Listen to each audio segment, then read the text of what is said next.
Good evening, everyone. Good evening. Welcome to our coalition of involved African American parent meeting. This is a very special meeting because we have an HBCU graduate student panel. So these are all students that graduated from the Long Beach Unified School District. And I hate to be partial, but they're all Wilson High School graduates. So we're gonna get right into it because I don't want you to miss a single bit. So I am going to start with Alana Grant, and I'm gonna have each one of them introduce themselves and tell you a little bit about what school they graduated from and what they're doing right now. Hello and good evening, everybody. My name is Alana Grant. I graduated from Long Beach Wilson in 2010, and I went from there to South Carolina State University. I graduated from there in 2014 with a bachelor's in political science and a concentration in pre-law. And I now work as the policy director for Long Beach City Council member Rex Richardson, 9th District here in Long Beach.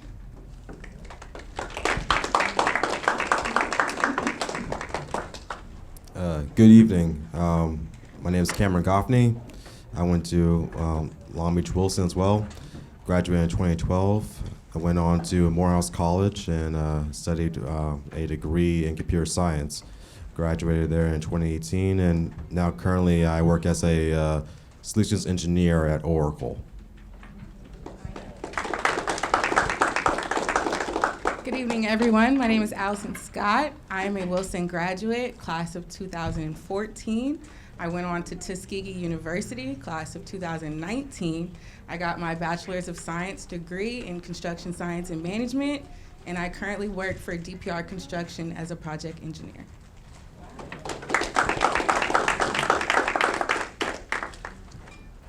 Good evening, everyone. My name is Jared Grimes. I finished up at Wilson High School in 2011, went on to Morehouse College where I studied business administration. I concentrated in marketing. Finished there in 2015, and since then I've been working at Morgan Stanley, recently transitioned into a role of a financial advisor. Thank you. As you can see, they are all outstanding. So, this first question, what influenced your decision to attend an HBCU? I'll start us off. So I was first exposed to an HBCU from my mother. She attended Southern University in Baton Rouge, Louisiana. She's originally from Louisiana, so that was my first exposure. But in high school, I had the pleasure of having Counselor Dr. Johnson, and one summer she sent me. She put this opportunity in front of me to basically attend a summer camp at Morehouse College. So my rising senior summer, I attended a 1-week summer camp at Morehouse College on ethical leadership, and when I came back, I was sold. Well, my experience is quite different. So I was a junior at Wilson, and my 6th period just so happened to be pre-calculus. After that first class, I walked down to the counseling office and I said, I think there's a mistake. And I started crying, and I was like, I'm the only black girl in here. This is 6th period, I'm gonna be sleepy. This is calculus, I don't know what I'm into. Somebody help. And that's actually how I met Dr. Johnson. She never knew who I was, and she was like, wait a minute, you're a junior in pre-calculus? Like, who are you? And I was like, is this not normal? You know, it's just like a natural thing for me.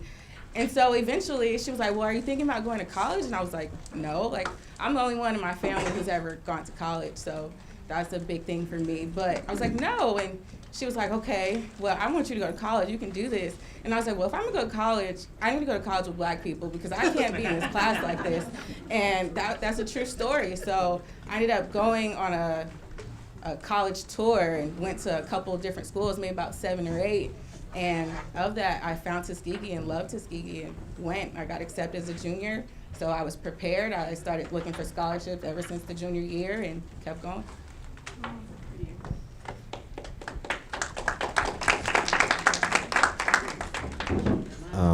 As for my journey,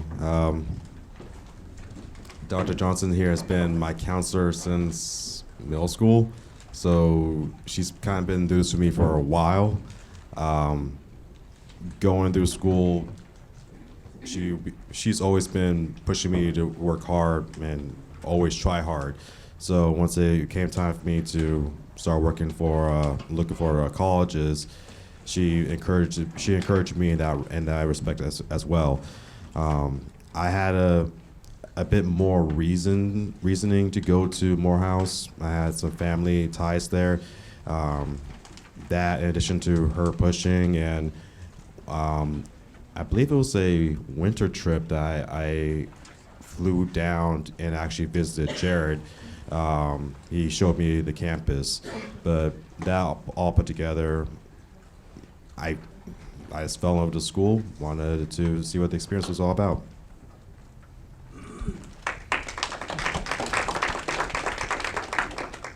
Well, excuse me. My experience and my journey to an HBCU was completely different. Honestly, that was my only option. I had no interest in going to any other school. I always knew I was going to go to a historically black college. I wanted to be around peers that looked like me. And growing up with a dad from the South, it was something that, those were the images that I grew up surrounded by, knowing that, you know, I don't know about any of the kids in here, but I was always the only black student in a lot of my honors classes, and I got tired of that. I grew up watching syndicated episodes of A Different World. I was obsessed with the show. You know, there's Stomp the Yard, there's Drumline, all these incredible images of campuses that were around when we did not have an option as to what school we could go to. And these are the universities that produce the most black lawyers, black doctors, dentists, and stuff.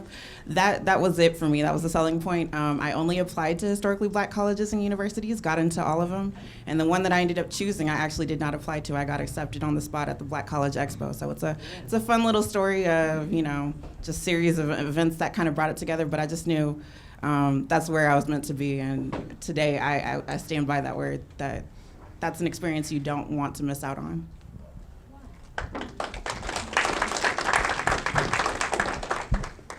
Okay, I promise I did not pay any student up here. I did not know they were going to say what they said. The camera looking at me. Okay, so how did your attendance at an HBCU help you to get where you are today? Because you are all very successful. So yeah, how my attendance at an HBCU helped me today was, first and foremost, just with my confidence. I think that I experienced something similar that Alana mentioned, being in school at Wilson. A lot of times in the classes that I was in, I was probably one of very few, people that kind of looked like me in the class. And so what I didn't realize was that unconsciously I started to kind of doubt myself and where I was and was I in the right place. And then once I kind of got to, Morehouse College, I realized that, there was, plenty of people just like me and plenty of people that had been through Morehouse College that have been everywhere. And so at that point, I just realized it was kind of like upon me to just, achieve and do what I want, and that there's no real limit.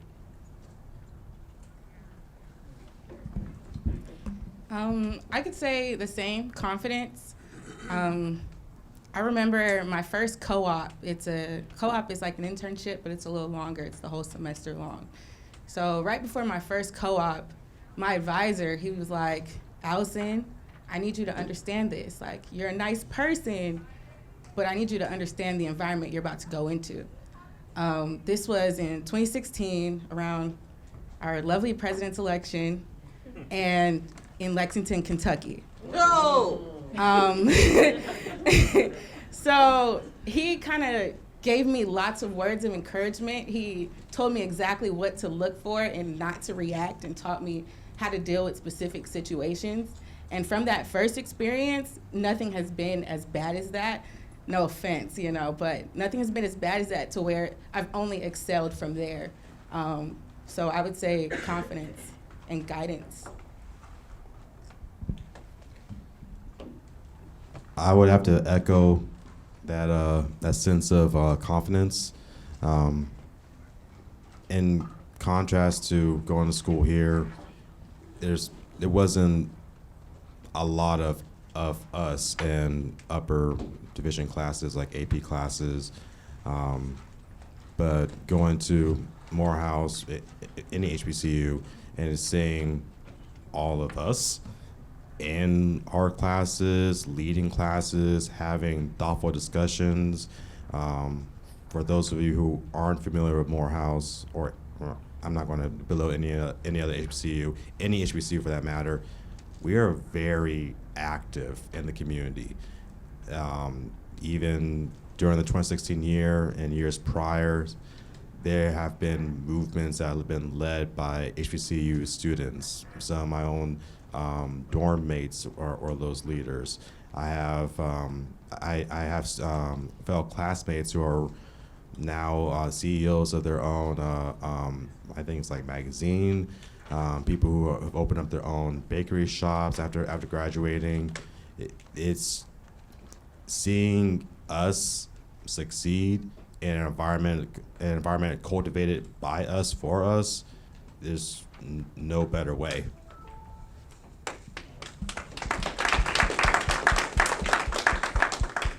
So 3 things I took from my HBCU experience. 1, grounding. 2, confidence, just like everybody else said up here. And then really a sense of self and empowerment. I say grounding because I took classes and I'm being lectured by professors that were 18 years old and getting arrested because they were active in the civil rights movement. I say grounding because I could walk around campus and there's a plot in memorial of 3 college students that were murdered, protesting for the right to use the bowling alley, the only bowling alley in that town that I went to school. I say grounding because you grow up being the one brown or black face in your class, and you think that diversity and academic excellence are mutually exclusive, and you're some kind of exception to that rule or to that standard. And when you get to that HBCU campus, you realize you're not the only one that's smart. You're not the only one with the drive or passion. You have peers that are going to help push you. You have professors that are going to push you and challenge you to reach your greatest potential, and then some. And then all of that for me, it just really helped me come into who I am today, as far as knowing, these goals are great, but I know I can do more than that. It's a drive to go back and serve your community. It's a drive to come out and tell people about the HBCU experience and about just that exposure that you cannot get anywhere else. So grounding, sense of self, and confidence, all of those tie together, and here I am. Yeah.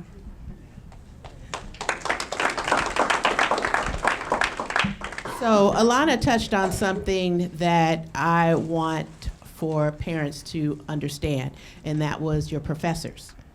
So my next question is, how were those professors similar or not similar to your family, your parents, your aunts, your uncles, etc.? So yeah, the professors that I had at Morehouse College, I really enjoyed my time with them. One particular memory or a professor comes to mind. She actually passed, but her name was Dean Allen. She was my accounting professor. And when I think about Dean Allen, she really did treat me as if I was like her nephew. And I always was thinking to myself, like, what was it about her that, why did she treat me like this? And I can't really tell you why, but I just kind of recall her having this sense of expectation for me to excel, basically from day one in her class. And I think that really drove me. Her having that confidence in me really drove me to believe, again, more in myself and then want to do better in the class and be more interested in the class and succeed in the class and beyond. I still had that relationship after I finished from that class. So I think one thing that was really nice about experiencing some of the professors in HBCUs was that it did seem like they were part of kind of my extended family, like an aunt, an uncle, or a close family friend.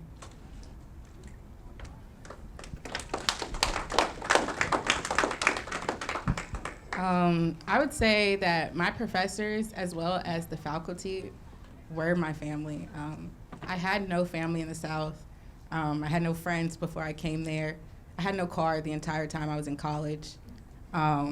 So they helped me with everything. If I was sick, they brought me whatever I needed. When I was in the hospital, they came to visit me. If I was missing classes, they would call me and find out why I wasn't there. But, you know, those things, they made a difference, and they were everything I could ask for. If I go, like, back to school, which I'm going back next week to recruit, they'll be right there ready to take me out to dinner, you know, and talk about how I've been doing right now. I receive emails asking about updates on my current status and what's going on, so they definitely care, and they're love.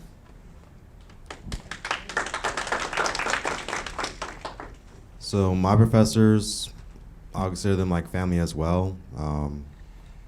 They, similar to the other teachers in my life, they really stuck through with me and put the time and effort in.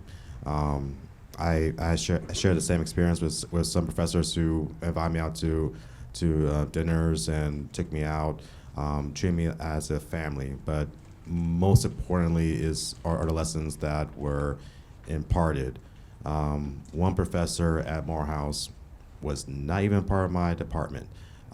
He was a philosophy professor, and just by requirements, as computer science majors, we had to take a philosophy class.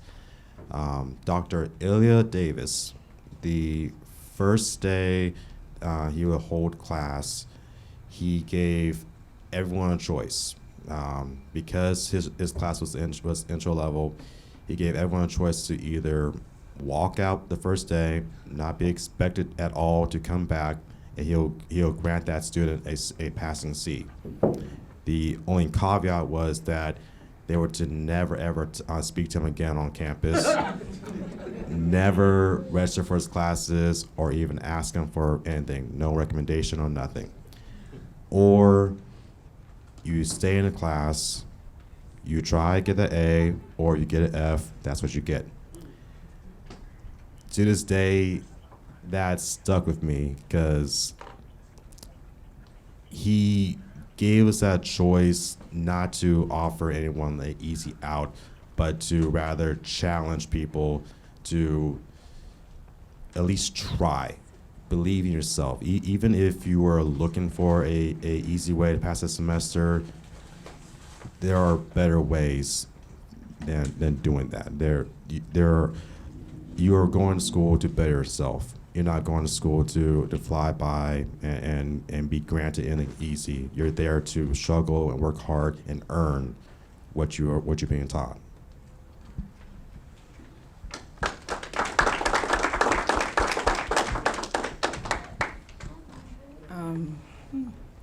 Yeah, my professors are definitely an extended family, I'd say. I had professors that showed nothing but tough love and held me accountable or challenged me in ways that I felt, uncomfortable, or if I wanted to be content with a B, and my professor was like, no, rewrite that, resubmit it, let's talk about it. I had professors that definitely pushed me when I was reluctant.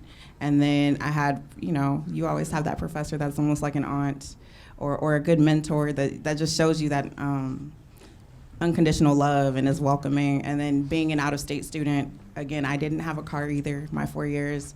I had family, but they were over an hour away, so I didn't get to see them as often. I had professors that looked out for me. I actually, just a quick anecdote, I ruptured my Achilles in a pickup basketball game my senior year, and my insurance would not let me get my surgery while I was out there. It was my last semester, so I'm crutching around campus the entire semester. I'm lucky if I have a friend that'll give me a ride from my dorm to my class or from my class to my job, and I had professors that looked out that same way for me. I had professors that were very much accommodating and just making sure that I was okay. If the campus were shut down for the holidays and I was still on campus, somebody was bringing me a meal. And then today, like to date, I can make a trip down to South Carolina, and I have several professors that expect to hear from me, that expect, a quick visit. I have professors that still read a lot of what I write now, policies. I've been invited to come back and do a guest lecture. I have a lot of people. You have people that are in your corner, and that's what's so essential to my time out there. That's an extended family. I've got aunts and uncles that I didn't know that I now claim as family. So, yeah, it's very much like your parents here.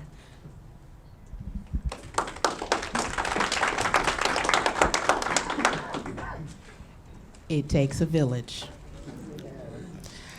So some of you kind of answered this, but I want to be really more specific about how your attendance at an HBCU helped you to get to where you are and prepare you in the workforce. So most HBCUs, what I've realized, they're pretty large brotherhoods and sisterhoods, and so that's pretty key. Or that was definitely key for myself in getting to where I am today. So as I kind of mentioned, I studied business administration. My concentration was in marketing. I'm currently working in finance, and so as I was mentally going through this transition, saying, okay, I'm in business, right? I like marketing, but I kind of want to shift a little bit towards finance. There's two choices I can make, right? Change my concentration from marketing to finance, or possibly go the route of keep the marketing concentration, try to get job experience in finance, and then kind of go forth with the job experience and have that be my package. So while I'm trying to do that transition, I need to get that internship.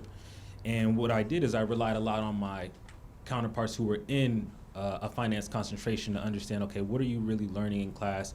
If I'm interviewing with a certain company that's a banking company, I've never done a banking interview, what is your experience? What do you know about this company? And they would just rattle off, hey, I had a friend who did this interview. This is kind of the layout of the questions. This is what you need to look at before you go through the interview.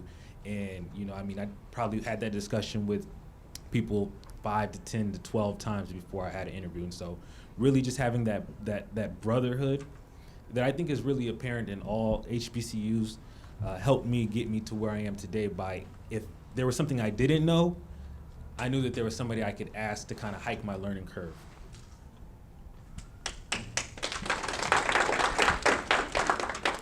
I would say if there was an upcoming career fair, our advisors and our professors would hold impromptu resume workshops and individually walk us through and tell us, you need to rework this because of this. And, it was easy to where when we had our interviews, we used our resumes as our guideline. So all these interviewers are going to ask us anything based off of that resume. So if we're mentally prepared because we know what we wrote and why we wrote it, we're very successful during the interview. It's almost, it's I don't know the word right now, but it's easy. So like I said, when I did my co-op, that was actually before I even entered the construction management program. I was a transfer from architecture. Turned out that wasn't for me. So I was like, okay, if I'm gonna do construction management, I need to know what I'm getting into before I do it. So I did it before I even entered the program. Therefore, when I got into the program, they're telling us everything on this book that I already know through experience. So I'm like, well, this is just gonna be boring. I need somebody to help me. Can we switch it up a little bit? And our teachers and professors actually did that. Like, if we were reading something and they knew like it was involved in my internship, they're asking me like, hey, Allison, can you tell us about X, Y, and Z? And there was other students who did the exact same thing. And through that first co-op, companies love experience. So they're like feeding for you. They want you. So every career fair that I'm going to, they're like, dude, you're a female, you're Black. What the heck? You have all this experience. Like, by time I was about to graduate, it was to the point where I'm at these career fairs telling people, okay, this is my last summer. If I'm gonna work for you this summer, I wanna work for you full time, so you need to make it happen. It was that simple. I'm not lying, this is what I was telling people. And that actually happened. I had a job a semester before I even graduated. And on top of that, I had the highest paying job my department has ever had because of my experience. So I think the guidance through professors and just being around counterparts, we're all working on these resumes together, and that helps.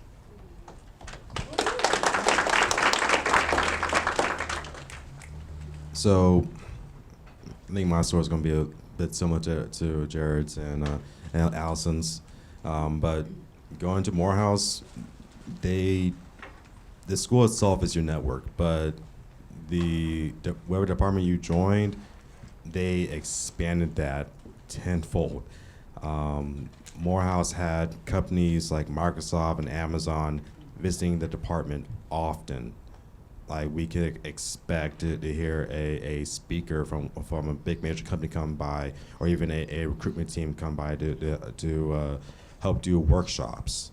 And then even beyond that, the simple fact that being a HBCU graduate, that in itself opened up a larger network. Going back to my comment about like the environment being made for us and cultivated by us, other HBCU grads who are now out in the world, working in a job force, waiting for the rest of us to join them, they are looking out, and they will look out if you make yourself known. Just by being an HBCU grad, as long as you speak to what you learn and you can back up what that degree you earn, what that title holds, they will come to help you. The HBCUs builds your network. It's kind of crazy.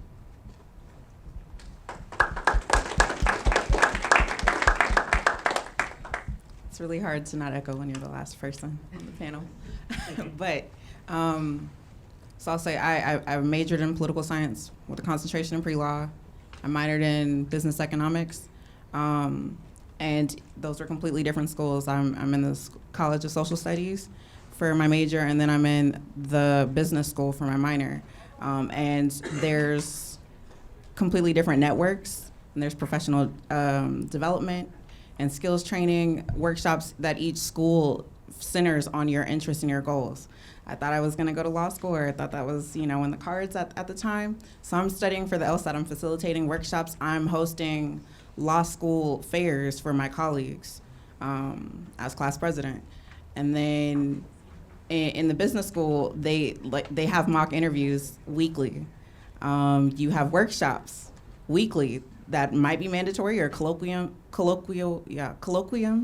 that are mandatory, where you go and you get a guest lecturer. It might be a CEO, it might be an entrepreneur, it might just be a recent alum that's coming back to give back. But there's so many avenues to make sure that you're workforce ready. And one thing I can say I took from my time at South Carolina State is that college credit's not enough. The degree is certainly not enough. They're making sure that you are ready for whatever else is next, whether that's a higher or a post-secondary degree, or whether that's going into the workforce or continuing your studies. They're making sure that you're ready. So there's plenty to do to make sure that you are workforce ready. I actually wanted to add something. My experiences weren't limited just to Tuskegee University.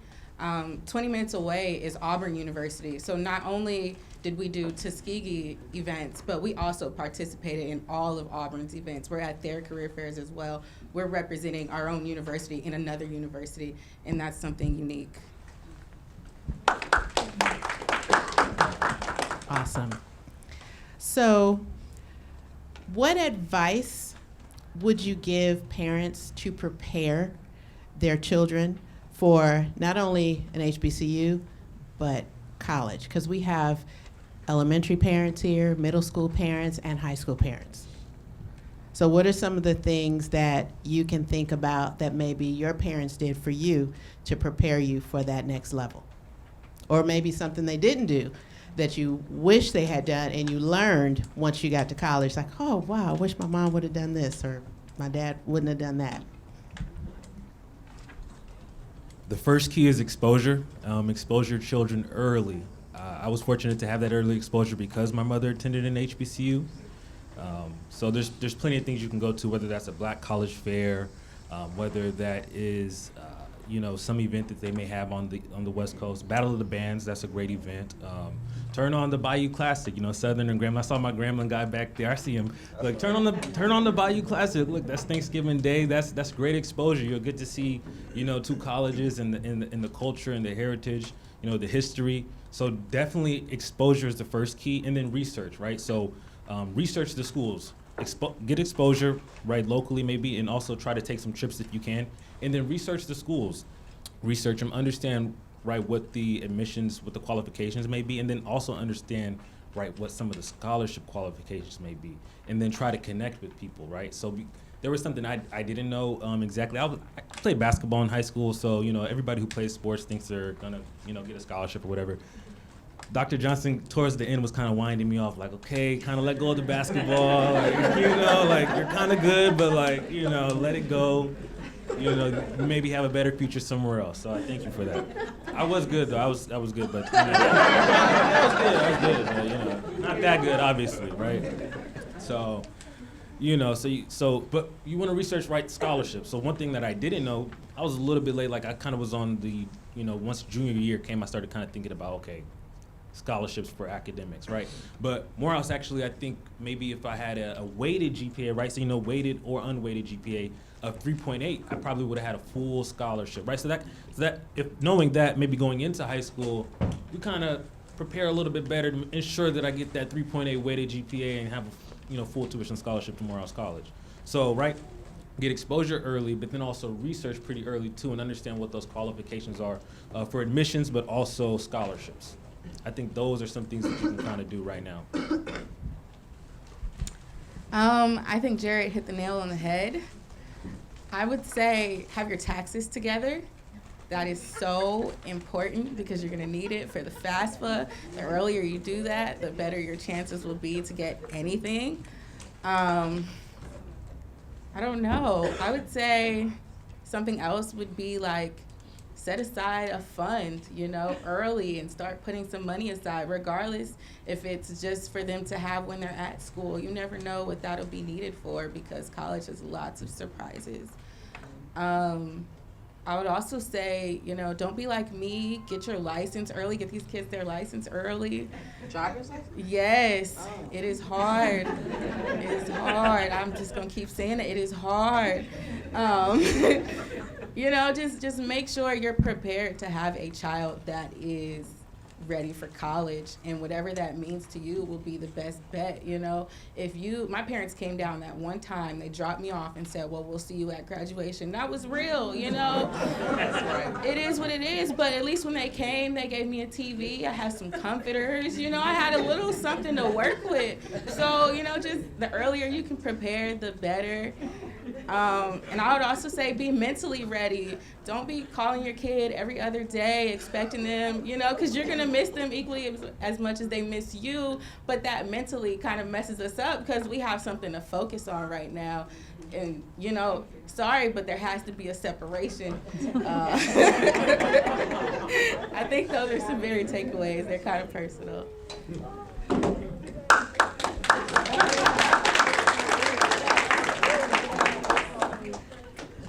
So this is going to be more echo. So for the parents here who are parents of middle school and elementary, like Jared said, exposure and research. If you want to go to HBCU, really do show them the campuses. It's unfortunate that there's no HBCUs on the West Coast, but it is a great opportunity to show them the history that's on the East Coast and the South, especially our history. And then also just research. There are a lot of scholarships for us.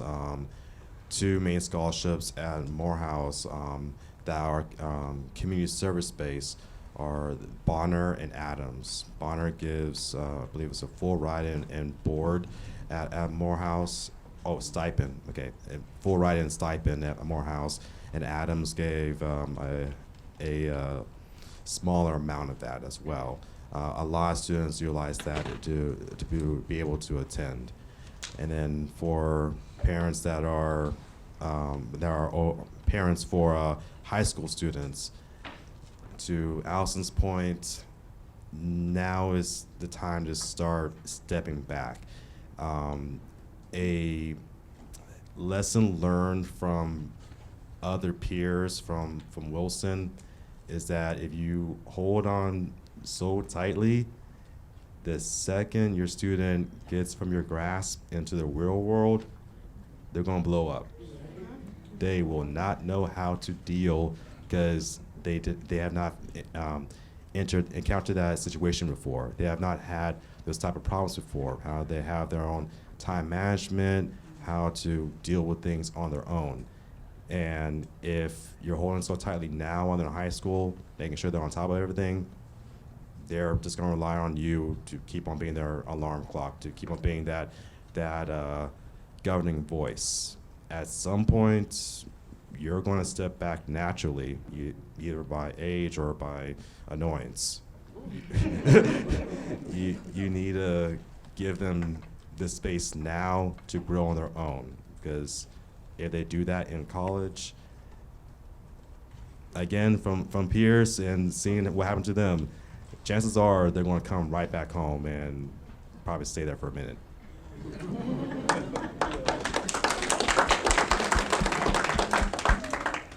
So I keep trying to diversify the responses up here.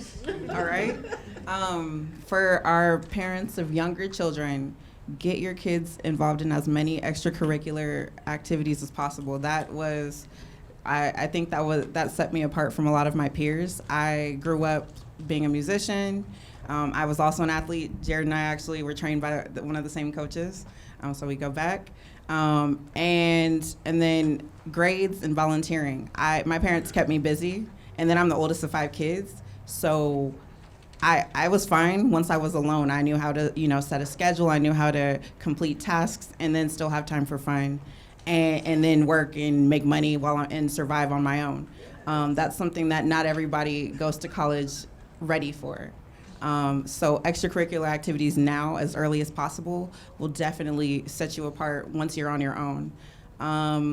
Aside from that, I would say I want to echo exposure. I grew up, again, obsessed with a different world. So because of that, I that was my only option. But if you need like a playlist of which episodes I would encourage, let's talk afterwards. I have my card. I'm happy to do that. There are certain episodes that really, there's some episodes that are just okay, and then there's other episodes that just make you love or want to know more or want that experience for yourself. It's almost like a craving a certain appetite. So we can talk afterwards. But exposure really does make a difference, whether that is going to a fair or going to an expo, going to a step show. There's different things where you can get those little iterations of what happens on a Black college campus. So when you find it, just go and enjoy it, get a taste of it. And then lastly, research is so essential. Now, I told you I only applied to Black colleges, and I got into all of them, but there were so many different scholarships that were available to me. I went with the full ride, but I had another school that offered for me to pay in-state tuition, and then they were also going to take at least $8,000 off each semester from the in-state tuition. That might have been another good option, but there's so many resources and programs out there. They want you. HBCUs want you. There are certain majors that will pay for you in total. Agriculture is an unsung or unspoken about field out here in California that is thriving out in the South. So there's so many different programs that you want to look into and learn more about. If you want to go to college, it's possible. And then Scholly is a great app now. Just going to do a soundbite for them. Scholly, you can look up scholarships on there, and I think you can apply like to multiple at one time. They have scholarships for being left-handed, being a quarter of some other ethnicity. There are so many ways to get money to make sure that you're able to thrive in college. So just research and get exposed early.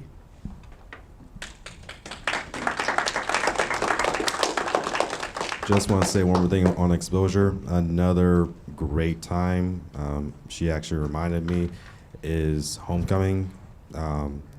For any parents or family members who have been HBCUs, use that as an excuse to get your family to go out there. If not for the fun, that is probably the best time to go and get exposure and get your point across. Another thing I would also add, especially for my high schoolers who are a little unprepared, do not let these numbers distract you or discourage you. I got my internship opportunity that had a requirement of a 3.0, and at the time I was a partying freshman who did not really respect my opportunity, and I had a 2.5 and still got that opportunity. So if you want something, go after it. Call them, ask questions, show your interest, do the unexpected, and people will respect that. I just wanted to reiterate what Cameron said. For the parents, if you do want to sell your kid on an HBCU, take them to homecoming. You take your high school kid to homecoming, it's probably in the bag. Yeah. Yeah, you take them to homecoming, it's probably in the bag. Yeah. Yeah, it's probably, if it's not, I guess it's not, but it's probably in the bag. So that, and then definitely so for the high schoolers, if you don't know which HBCU you want to go to, or even if you're like, I don't want to go to HBCUs, make sure you apply to some. Make sure you apply. Go to the Black College Fair in LA. That's a great place to go. Either learn about a lot of the different HBCUs, or when I went and as other people mentioned, some schools are accepting on the spot. So be prepared. Take your resume. I went to some. I got accepted on the spot to a couple HBCUs. Right. You take all these. You get your acceptance letters, and then you decide. Okay, what can the family do? What's the best option? Where are we gonna go? But don't. I would hate for somebody to get to March and we're like, well, I didn't apply to any HBCUs and I kind of want to go to one now. And it's like, in September, in the fall, that's when you really just got to get out there and just apply to a bunch, or select at least 5 that you'll apply to, and then, really kind of take a look in the spring and say, okay, what are we really going to do going forward? But I'm going to start with you this next go round. So I have, I want to reiterate some of what was said. Exposure is so important. It is so very important. So one of the things that, I have 2 sons that are in college, and one of the things that we did when they were very little, elementary age, every time we went to a family reunion or we went to visit family somewhere, wherever, or on our way to a museum in Georgia or wherever, we visited colleges. So whatever we were doing, wherever we were traveling, we took them to visit colleges, just walking around on the campus. And we do something obviously similar to that here in Long Beach with our local schools. But it is so important. And I like what I think it was Cameron said, high school, you gotta kind of let go. Because if you don't, when they get to college, they're gonna lose it.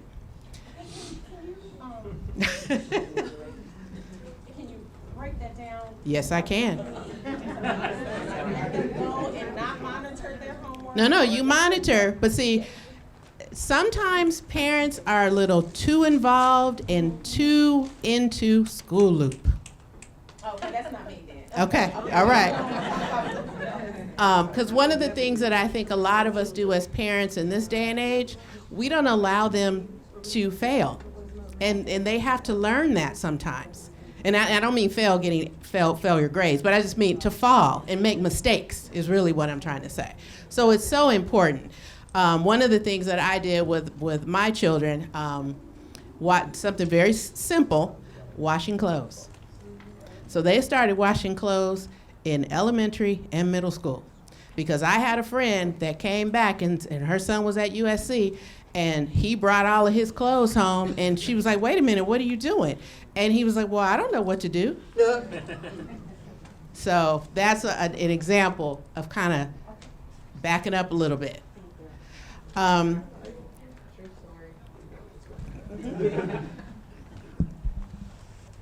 Only because these 2 people are 2 of my best friends. I respect them a lot. They were really smart in school. Like, if you remember Ray Curry and Sam McEvra, both of them were in AP accelerated classes. I've eaten with their families. I knew their family dynamics. Both their families had an iron grip, really involved in the school loop. They cannot do anything unless good grades. My good grades, I mean B's, A's, always studying, nothing but school. If anything, whenever we had fun, it was out there, their folks knowing. One of them went to Arizona State, lasted but a semester. Went through and partied, dropped out, went straight to the Army. She's doing great now, she has a family, but she dropped out and spent a year at home and then went to the Army. My friend Ray lasted a bit longer, but also blew through all of his financial aid and partied and didn't finish. So if holding an iron grip on your students now means that they have A's and B's in high school, great. But they're growing too, and wherever you're keeping them from now, they're going to get to at some point. You're not going to stop them. Just let them live a little so they can get out of the system before it's too late.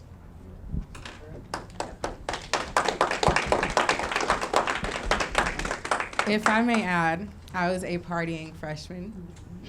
Definitely was. I was one of those students who, when it was time to go wash, I had to call my mom and say, well, I don't know where to put the soap.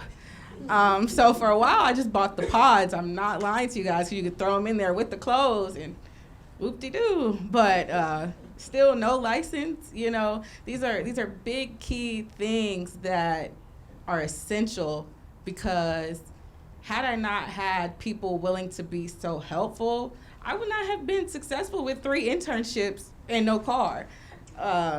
You know, these things are important. Teach your kids independence and time management and how to be respectful to other people. Those are some key things right there.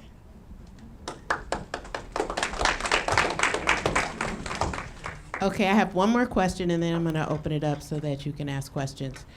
If there's anything that you would change about your experience, what would that be? I'm going to start with you, Alana.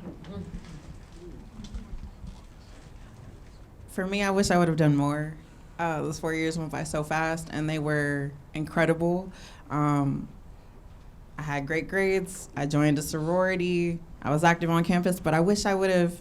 I wish I would have done more. I wish I would have. I really wish I would have done more. I wish I would have joined Student Government Association for more than 1 year, and just tapped into other networks, because you only get 4 years, or for some, I mean, it might take 6, but it goes by and then it's gone, and then you get to, you know, kind of go down memory lane during homecoming, but it's not the same. So for me, it was just, I wish I would have just gotten beyond certain comfort zones and just did the most. But I'm very happy with my experience. So similar to her, I wish I did more. I was one of those people who didn't make 4 years, graduated in 5.5.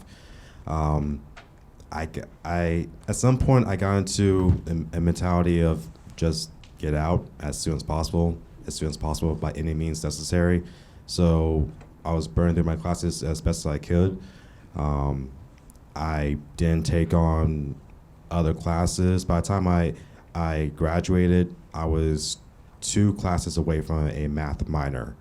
I was, I believe, either 2 or 1 class away from being a full Asian Studies minor as well, having only have to take an additional Asian language class just to qualify. I just wish I did more, and taking more classes, because you are there for a period of time. You might as well use the resources there to the best of your ability, but also the many student groups, social groups that are on campus, not only for the experience, but if not for the network as well. Just I wish I did more.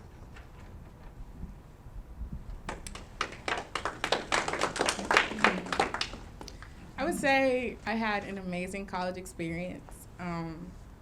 I would have paid a little bit more respect to my general eds. General educations are just basically the same thing that you learn in high school. So it's your first set of classes, and they're fairly easy because it's what you just learned. And I didn't really respect those. You know, like I said, I was a partying freshman. I lived by that. And because of that, I created a hole for myself that I had to dig out, and I had to retake classes. I took physics 3 times. 3 times. And then you got to take a physics 2, so I could never get out of college because I had to take the physics 2. So imagine had I, my freshman year, took that physics class seriously, I would not have been in physics 2 my 5th year to graduate college. You know, that was something I should have done better with, and I advise, you know, these young ones, have fun, but understand your priorities because it gets hard.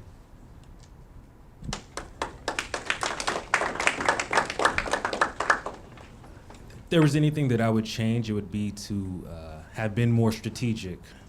The time does go so fast. It was the 8 semesters for me, 8 semesters. I mean, it flew by. And so you don't get the time back. I definitely wish I would have been more strategic in looking at each semester individually. And I think when you look at each semester individually, you can really achieve more and set goals for that semester, right? And so, you know, you look at the 4 years, you come in like, oh, I got 4 years, 1 semester down, bow, we're back. Okay, cool, I got like, 7 semesters, bow, 1 year's down. You know what I mean? 2 years, okay, we're halfway through it. I mean, it goes that fast. And so if you come in with a little bit more strategic mind, you can kind of attack those semesters a little bit in a different way where you'll probably achieve more, right? We're all saying, we want more because there's so much, I mean, there's so much nourishment, enrichment, you know, there's so much gold at these schools that it's like, you just want more. And so, but there's only a certain amount of time, you know, and you really don't realize it until you're gone and you're like, God, like I could go back and learn so much more. So yeah, I definitely wish I'd have been more strategic. Another thing I would have done is I did a pretty good job of looking at the general eds and tackling those pretty well, but definitely understand like, okay, is this right? Like, is this an easy A class? Like, okay, cool. Then we're gonna get this easy A. We're not gonna dilly dally around. There's a couple like B minuses and stuffs in classes that no, that's an A. We're gonna get that A and move on. And maybe we're challenged by the challenging classes, but like these easier classes, you know, you attack those. You don't, you know, you handle that and then you move on. So I think those were kind of some of the things that I would change in my time. And then visiting more HBCUs. I kind of stayed in like the HBCU bubble, the AUC. You know, so just trying. I came to Tuskegee once, maybe once, but just seeing. I mean, there's so many more, right? FAMU. You can got Florida. I mean, so in Georgia, right? You got Florida. You got the ones in the Virginia area. You got Tuskegee over there. So just traveling to other HBCUs and expanding upon that network while you're in school, would have been fun. And then definitely studying abroad. I would have definitely wished I would have studied abroad, right? Because now I'm a working individual, so when do I have time to go overseas for a week, 2 weeks, 3 weeks? You know what I mean? I don't. So, you know, take that. If you have the opportunity to do a semester or 2 weeks while you're in college, definitely take that time.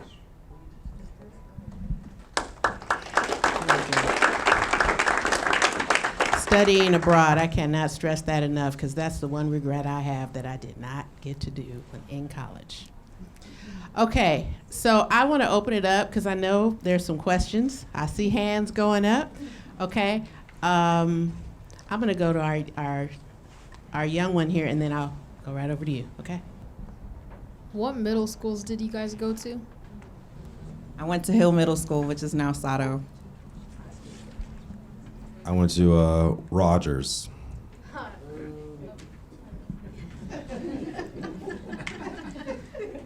I went to Marshall for 2 years, and I went to Jefferson. I attended Cumberland K through 8, so I went there actually kindergarten through 8th grade.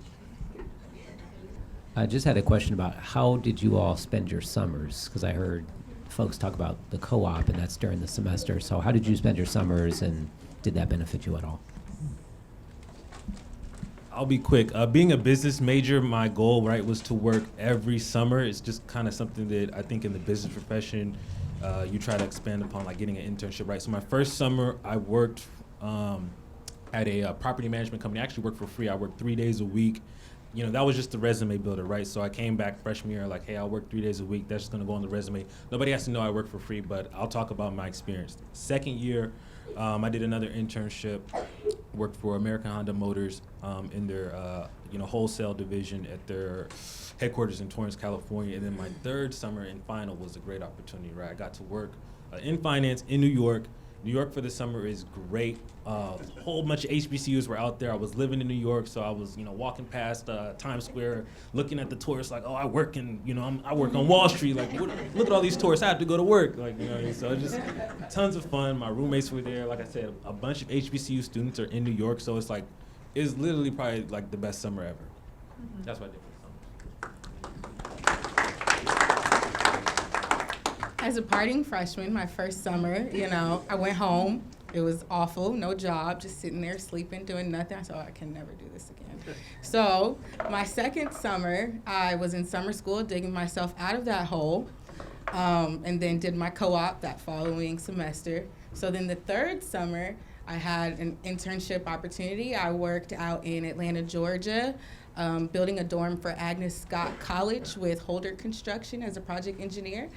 And then the summer after that, I worked with the company I still work with now, DPR Construction, as a project engineer out in Orlando, Florida. And I was a part of building the Margaritaville Resort in Orlando. So if you see Margaritaville, think of me because, woo! And yeah, I did internships all the rest of my summers. So mine's a bit varied. My first year, I came back home, took a break, and deflated. Looking back, I wish I did do something that was school sponsored or internship. My second year, however, I studied abroad to Japan for that summer. My third year, my third and fourth year, I did 2 internships, and then my fifth year, I was done. So my first 2 years, I actually went home. We had some family stuff going on, so it was important that I was home for those 2 summers. But I left early both summers to go and host tours. I did a lot of the orientations for incoming freshmen or other families that were just visiting the campus. You have to do that as a part of the Honors College, so I was just doing my job to get my seal for my diploma. Aside from that, I interned at a law firm in Atlanta. And then I did that, and then I was a research assistant as my work study. So I got paid to help one of my professors do research. So I went back in the summer, and I just helped him finish that. And then we traveled and gave presentations and did all the good stuff, once you have your research done. Yeah. Common theme, internships. Okay, I'm gonna go with him, and then I'm here and then back.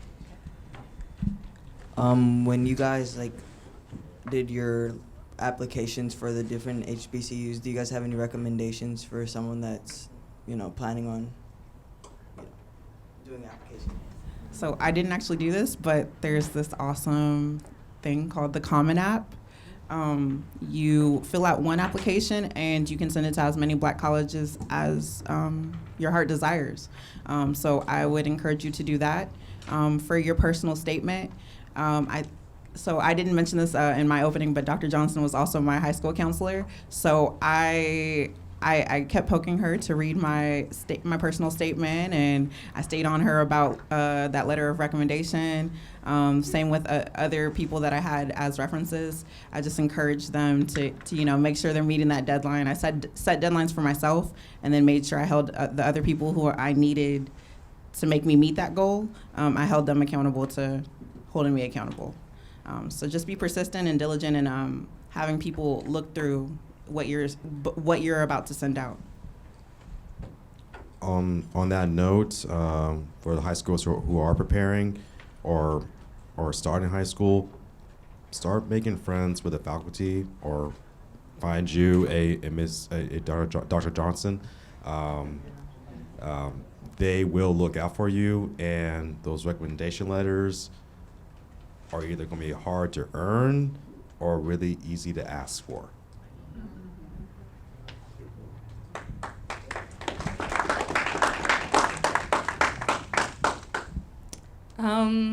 Given I was accepted to Tuskegee during my tour, I'm not a viable recipient for this answer, but I would say I piggyback off what he said about befriending faculty. Miss Hilliard would always be like, Allison, I need you to come in my office because I have this scholarship and you need to apply for it right now because I know you and you fit all the qualifications. When people know you, you get opportunities. When you're respecting these people, you get opportunities. When you are doing everything you're supposed to do, you get opportunities.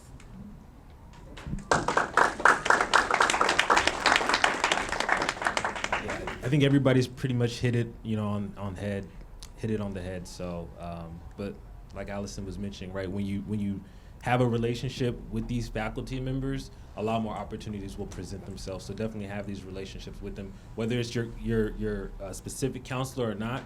There's got to be a counselor in there who will support you. You know what I mean? So you may have to get in there a little bit and find them if they're not given to you, but you got to get in there a little bit and find that because opportunities will come. Developing relationships. I can't stress that enough.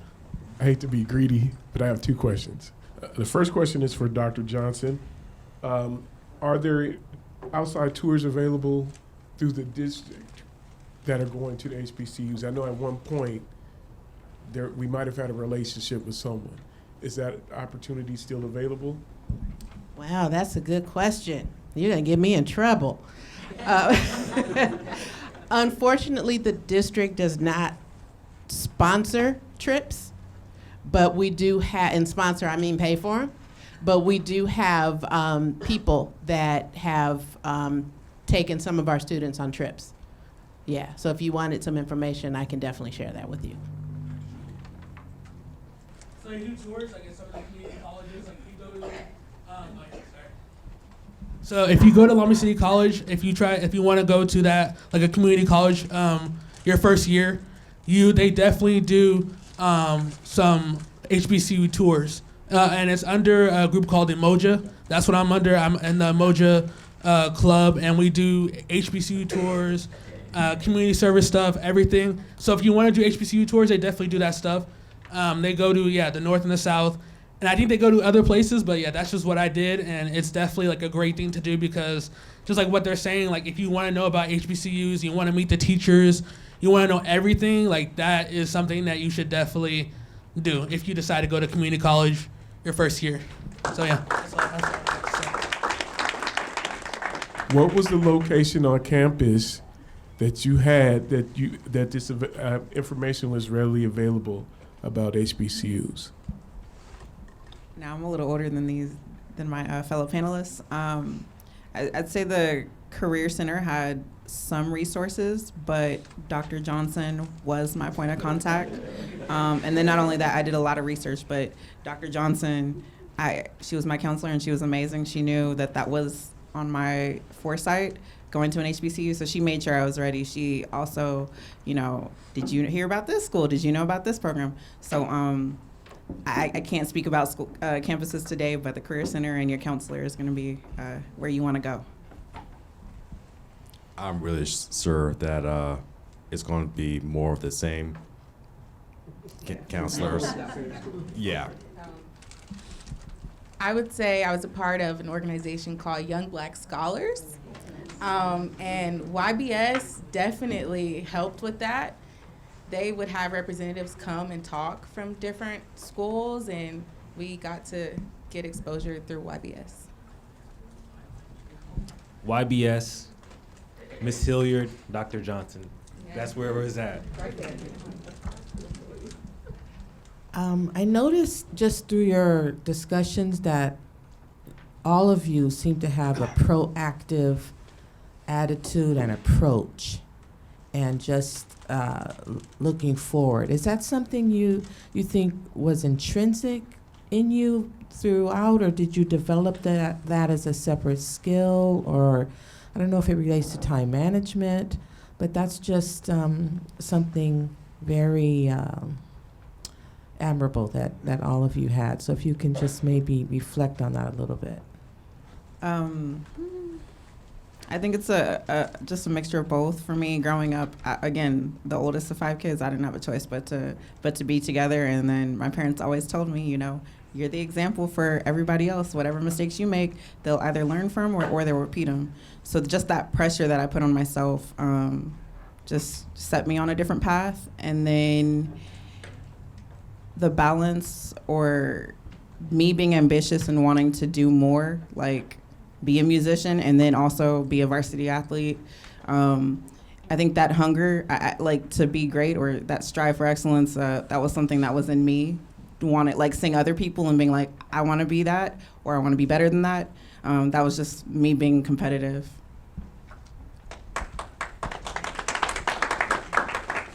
So prior to Morehouse, this proactiveness wasn't really there. So it's not intrinsic, it's more so developed.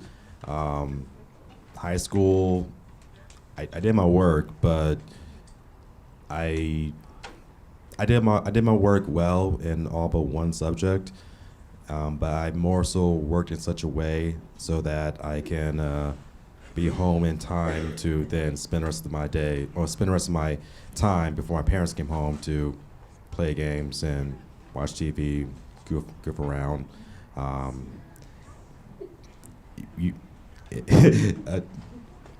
Yep, she's laughing. Dr. Johnson has a lot of stories about that.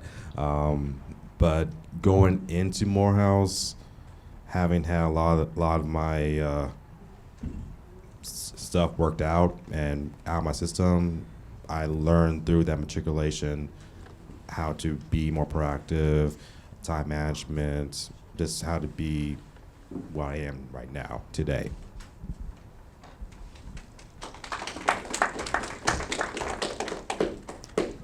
I would say I was a very unfocused high school student. I was smart because guys like smart girls. I just found myself in situations and opportunities that just kind of happened. I'm not lying to you. Like when we first had a conversation about college, I was like, college? What? Like, I'm not going to college. And that's very real. And when I went to Tuskegee and saw the environment, I was like, oh, I want to go here. That kind of started the drive. And I started applying early. I did everything early because I was exposed to it. So I went to the Black College Fair, the one that they have in LA at the Convention Center.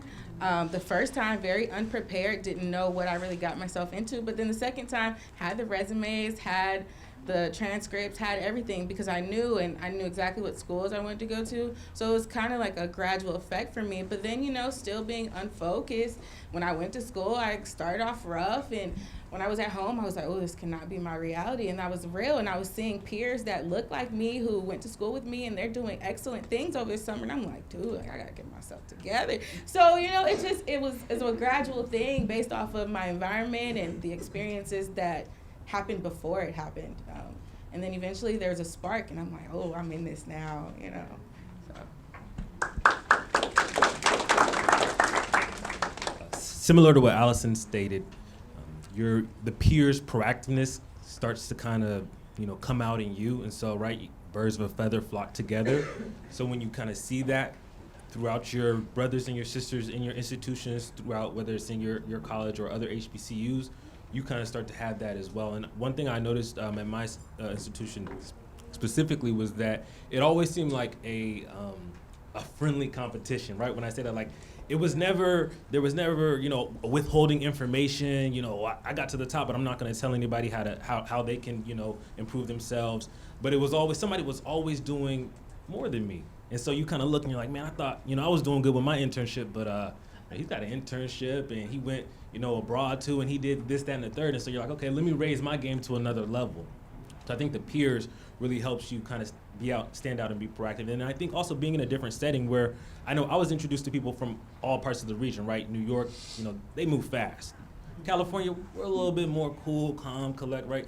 They're moving. And so when you start to meet some people from New York and from the East Coast, or maybe from the Midwest, even from the South, you start to see like how different people from different regions operate, and then that kind of allows you to like tune your gears to really the right pitch that you need to be at. I have noticed that people that have gone to HBCUs seem to move a little bit differently, and I think that exposure really helps them. And I think also sometimes, there's great schools in California, but I think sometimes maybe they don't always see all of the opportunities that may be out there throughout the country, and sometimes they're just kind of focused on California, and sometimes they may only see what's in California and the opportunities and what people are doing there. Whereas the HBCUs kind of have a little bit more kind of national perspective on what's going on.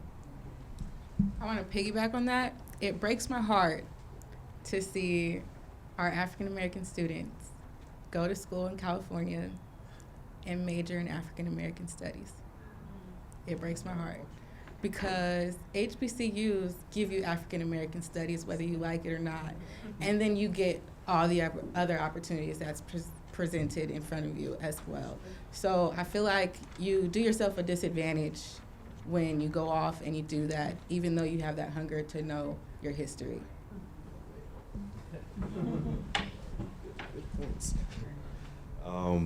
So picking it back off her now, we all know Martin Luther King. I'm sure we all can say what school he went to. Morehouse has also facilitated Spike Lee, Samuel L. Jackson, many others. If you want to know more about your history, your heritage, the people who are leading us now, best place to do that is at HBCU. Spelman's Museum is great. Okay, on that note, I'm going to close this out because we are at time and we're past.